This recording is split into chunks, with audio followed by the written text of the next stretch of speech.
On a map, Madikwe Game Reserve looks like a tiny pinprick, but nestled up against the Bostwana border about 1 hour's flight north of Johannesburg, it actually covers an area of 289 square miles. Not only is it big, but it's also relatively new, created in the 1990s from old farmland. Under Operation Phoenix, thousands of animals were translocated from other parks in South Africa to repopulate the new park. With the light fading fairly fast, it's time to head back towards camp. But not before Kenneth has taken us along Twassa Pipeline Road, because he knows there's a very important den nearby for these brown hyena, which we've never seen quite so close in the wild before.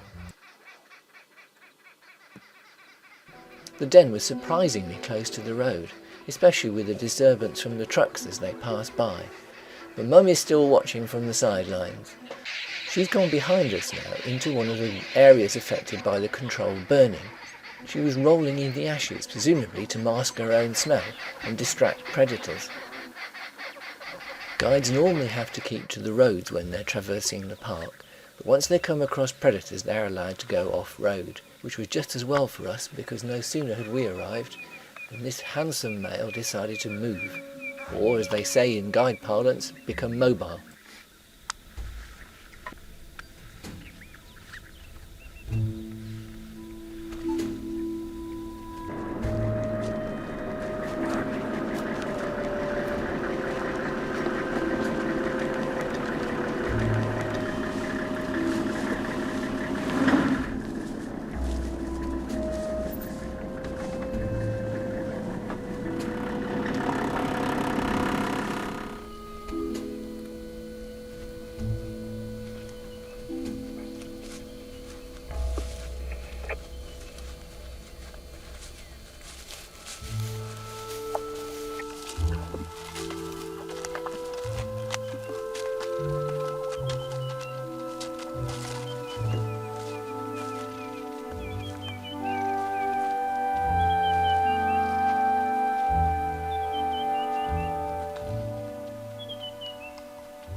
It's now almost completely dark, and with the increasing density of the bush, we very soon lost sight of him.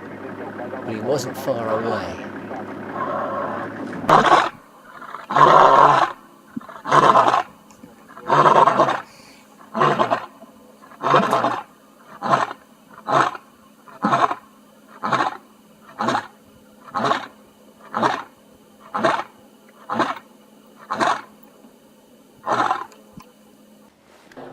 Next morning it's still cold and grey, but we've got plenty to keep us interested here. 7 wild dogs have been found, in 2 different groups, one inside and one outside the park boundary, both of which are trapped in parlour and are busy devouring them as we arrive. As Kenneth was the first one to discover the dogs, the code means that he's now in a position of controlling how many vehicles get to see this sighting.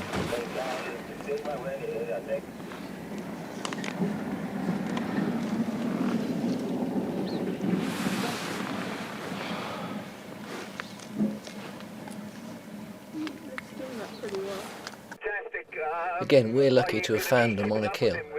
The den, as far as is known, was on the west side of the park, on the slopes of quite a steep mountain, and very inaccessible for the guides. I'm just beyond Ship Street Junction, East Road. I'm definitely going to be making my way up there. Thanks a lot, man.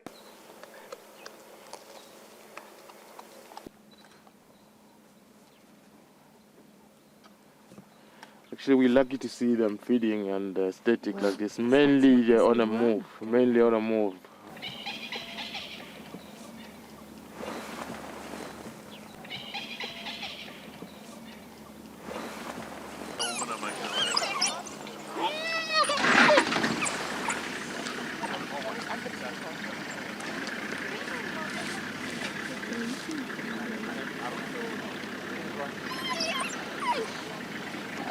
The guides are pretty sure that the alpha female has actually got puppies at the moment, so she'll be feeding quite heartily to take it back to the den and then regurgitate it for the pups. Also with the smaller Take it, they already been here. The alpha female, she's not supposed to be here, so they got copies at the moment.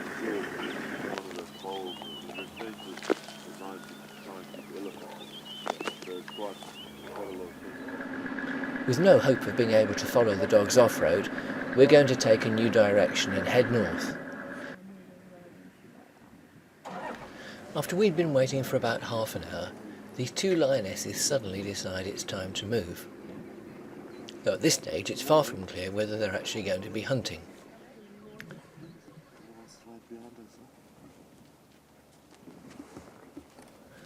Strolling off down the road, it's quite clear the lionesses are intent on something. It might be hunting, but there's also a dam not far away, so they could simply be going down to the water for a drink.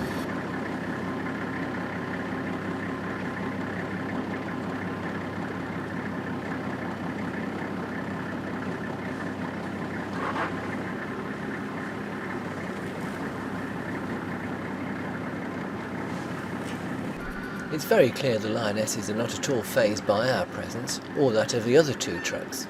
In fact, they're so relaxed they decide to use the road as well, which means we're all travelling in convoy.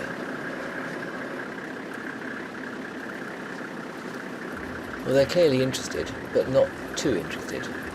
And we have another problem to deal with. While we've been stopped watching them, we've noticed that we actually got a puncture, which has to be dealt with. Not what you want to do with lions around. By the time we get back from having fixed it, they are down at the dam.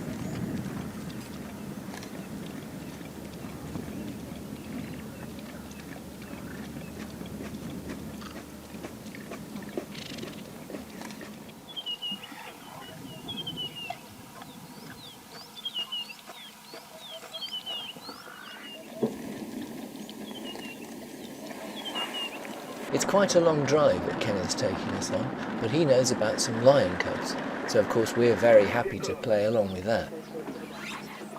The two lionesses and the cubs are guarded by the resident male, but if he's disturbed by the trucks it doesn't show, and we can press on into the den.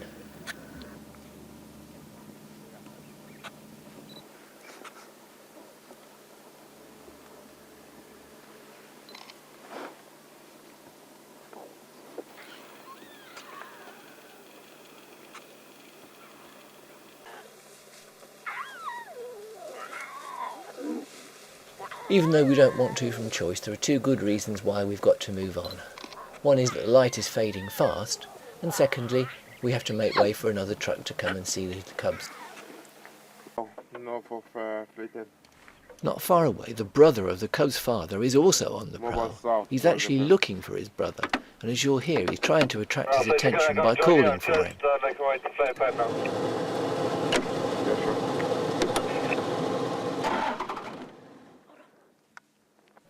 Being this close to him, you really can feel the air vibrate every time he calls. And slowly but surely, we're walking back down to exactly where we've been to see the cubs earlier on in the afternoon.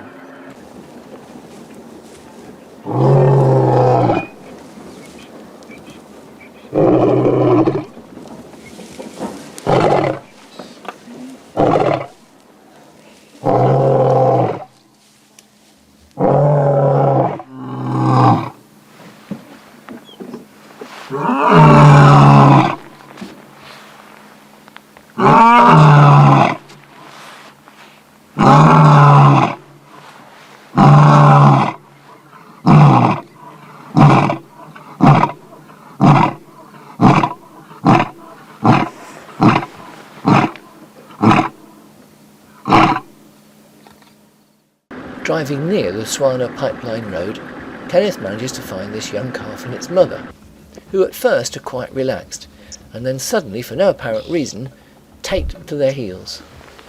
It's not long though before the reason for their skittishness is revealed, in that there are lions very nearby. Now we thought we could just join in, but unfortunately there are already 3 vehicles in the queue, so Kenneth decides he's going to try and get ahead of the lions and give us a better view. Well, he does that okay.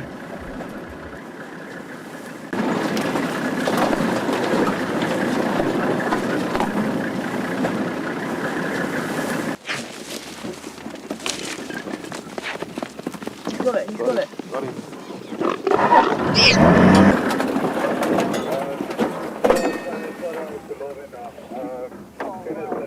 The warthog that the lioness has caught is a tough one. He's certainly quite strong, and it's going to take quite a while for her to kill him.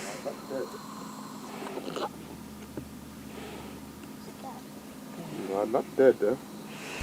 The strength of the two lionesses will certainly overpower the warthog, but what they're looking out for is the arrival of the male. He's not far behind, and as soon as he arrives, he wants to take over the whole thing.